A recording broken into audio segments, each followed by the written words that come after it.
इंसान की कीमत कभी उसके मैले कपड़ों से नहीं आंकनी चाहिए, क्योंकि अक्सर सबसे सच्चा और साफ दिल उसी इंसान के पास होता है जो दिन रात मिट्टी में सना रहता है। यह कहानी है 10 साल के एक बेहद गरीब और अनाथ बच्चे नवीन की, जिसका पूरा संसार शहर के कचरे के ढेरों और फुटपाथ के बीच बसा हुआ था। नवीन के पास न तो रहने के लिए कोई छत थी और न ही 2 वक्त की रोटी का कोई पक्का साधन था। वह चिलचिलाती धूप में सड़कों पर खाली बोतलें, गत्ते और प्लास्टिक बीनकर अपना पेट भरता था। उसकी आंखें हमेशा कुछ न कुछ खोजती रहती थीं, ताकि वह रात को भूखा न सोए। एक तपती हुई दोपहर में नवीन शहर के सबसे अमीर और पॉश इलाके में एक खाली प्लास्टिक की बोतल उठाने के लिए तेजी से दौड़ा। उसी समय शहर के सबसे मशहूर और अनहकारी उद्योगपति गजेंद्र बजाज की चमकती हुई बेशकीमती कार वहां आकर रुकी। बोतल उठाते हुए नवीन का मैला और गंदा हाथ गलती से उस शानदार कार के चमचमाते दरवाजे पर लग गया और उस पर मिट्टी का एक छोटा सा निशान छप गया।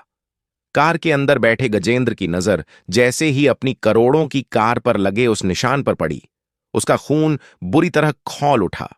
गजेंद्र गुस्से से तमतमाता हुआ अपनी कार से बाहर निकला और उसने नवीन को ऐसी घृणा भरी नजरों से देखा जैसे वह कोई इंसान नहीं, बल्कि नाली का कोई कीड़ा हो। यहीं से एक ऐसे दर्दनाक टकराव की शुरुआत हुई जिसने पैसे के अहंकार और एक गरीब की मासूमियत को आमने सामने ला खड़ा किया।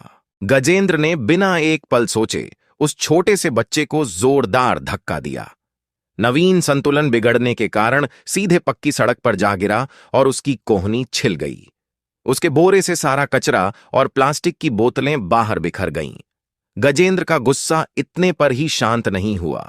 उसने अपनी महंगी जूतों से नवीन की बोतलों को कुचलते हुए बेहद क्रूरता से कहा, तुम्हारी हिम्मत कैसे हुई मेरी कार को छूने की? तुम जैसे भिखारी और गंदे लोग सिर्फ कचरे के ढेर में रहने के लायक हैं। तुम्हारी औकात ही क्या है? तू सिर्फ बकवास और बदबूदार कचरे में सड़ने के लिए बना है। सड़क के किनारे खड़े तमाशबीन लोग यह सब देख रहे थे, लेकिन किसी ने भी उस रईस आदमी के खिलाफ कुछ बोलने की हिम्मत नहीं की। नवीन की आंखों से आंसू बहने लगे।